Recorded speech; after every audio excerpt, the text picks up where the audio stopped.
আমি বাঁচতে চাই। দুই হাত তুলে সৃষ্টিকর্তার কাছে নিজের জীবন ভিক্ষা চাইছেন এই অসহায় মা। তার দুই চোখে এখন শুধু বেঁচে থাকার আকুতি আর অনিশ্চিত আগামীর ভয়। জীবনের শেষ প্রান্তে এসে সাহসী নারীর শরীরে বাসা বেঁধেছে মরণ ব্যাধি ক্যান্সার। তিনি লালমনিরহাটের আদিতমারী উপজেলার গোবর্ধন এলাকার 6 সন্তানের জননী অলিমা বেগম। প্রায় 1 বছর আগে যে শারীরিক কষ্টের শুরু হয়েছিল, আজ তা ব্রেস্ট ক্যান্সারের মতো ভয়াবহ রূপ নিয়েছে। স্পর্শকাতর এই রোগটি তাকে মানসিকভাবে ভেঙে দিলেও সন্তানদের মুখের দিকে তাকিয়ে তিনি আরও একবার সুস্থ হয়ে স্বাভাবিক জীবনে ফিরতে চান। কিন্তু তার এই বেঁচে থাকার স্বপ্ন কি কেবলই এক অলীক গল্প হয়ে থাকবে? অলিমা বেগমের জীবন মানেই যেন এক নিরন্তর লড়াইয়ের গল্প। তিস্তা নদীর করাল গ্রাসে পর্যন্ত 12 বার বসতবাড়ি হারিয়েছেন এই পরিবারটি। সর্বস্ব হারিয়ে এখন শেষ সম্বল বলতে আছে মাত্র 4 শতক জমির উপর দাঁড়িয়ে থাকা একটি ভাঙা টিনের ঘর। স্বামী হাবিবুর রহমান একজন দিনমজুর। যেদিন কাজ পান সেদিন চুলায় আগুন জ্বলে, আর যেদিন কাজ থাকে না সেদিন পুরো পরিবারকে কাটাতে হয় অনাহারে।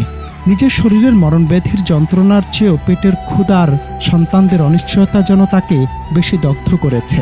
যেখানে দুবেলা দুমুঠো ভাত জোগাড় করাই দুঃসাধ্য, সেখানে লাখ টাকার চিকিৎসা যেন এক আকাশ কুসুম কল্পনা।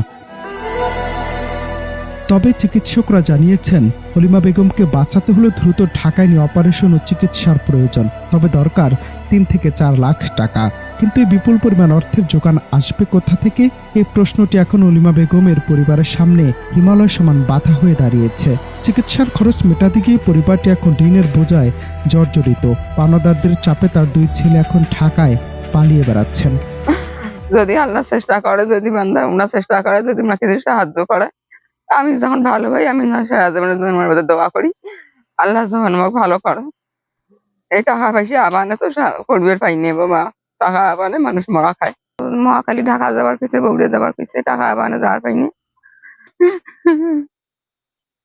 এখন যে অবস্থায় যে কুটুক জোড়াজোড়ি করি খাই, তো রুগী মেশে শরীর মানুষ খুলে না হাত সারায় ঝামঝামায় এই অবস্থায় আছি। এখন রংপুর মেডিকেলে আমার টাকা খরচ করা খায় 4-5 লাখ। যাবার বগুড়ে মহাখালী যাবার খায়, ঢাকা যাবার পেয়েছে ডাক্তারে। পয়সার কোনো বুদ্ধি নেই, যাবার কোনো বুদ্ধি নেই বাবা, কি ধরি যাই। তো ইয়ের মধ্যে বাবা যদি কিছু সাহায্য করিলে করেন হয়, তা আল্লাহ তোমাকে ভাল করলে হয়। আমিও কোনো ওষুধ পাতি করি, আল্লাহ সুস্থ থইলে সুস্থ থাকানো হয়, দোয়া করানো হয়। তবে দুর্ভোগ যেন অলিমা বেগমের পিছিয়ে ছাড়ছে না।